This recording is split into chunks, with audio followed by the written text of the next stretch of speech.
Just think about the great enlargement of 20 years ago. We called it the European Day of Welcomes. And it was a triumph of determination and hope over the burdens of the past. And in the 20 years since, we have seen an economic success story which has improved the lives of millions. I want us to look forward to the next European Day of Welcomes and the next economic success stories. I know this is not an easy road. Accession is merits-based, and the Commission will always defend this principle. It takes hard work and leadership, but there is already a lot of progress. We have seen the great strides Ukraine has already made since we granted them candidate status. And we've seen the determination of other candidate countries to reform. So, honourable members, it is now time for us to match this determination. And that means thinking about how we get ready for a completed union. We need to move past old binary debates about enlargement. This is not a question of deepening integration or widening the union. We can and we must do both to give us the geopolitical weight and the capacity to act. And this is what our union has always done. Each wave of enlargement came with a political deepening. We went from coal and steel towards full economic integration. And after the fall of the Iron Curtain, we turned an economic project into a true union of people and states.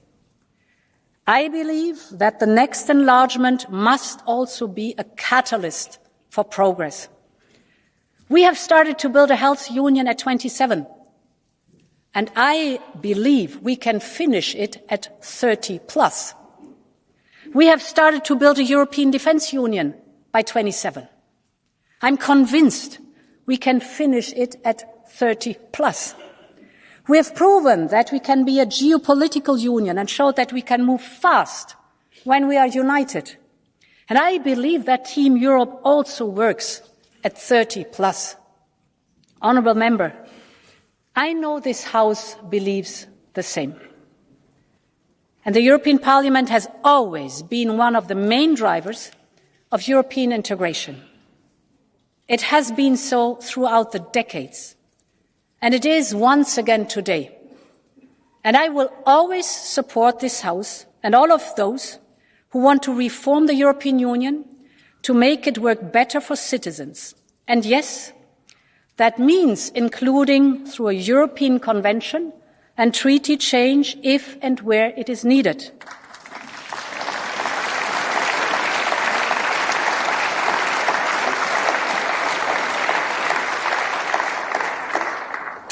But we cannot and we should not wait for treaty change to move ahead with enlargement. A union fit for enlargement can be achieved faster.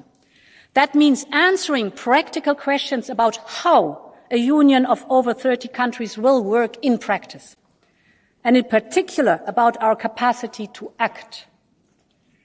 The good news is that with every enlargement, those who said it would make us less efficient were proven wrong. Take the last few years. We agreed on Next Generation EU at 27. We agreed to buy vaccines by 27. We agreed on sanctions in record times, also at 27. We agreed to purchase natural gas not only at 27, but already including Ukraine, Moldova and Serbia.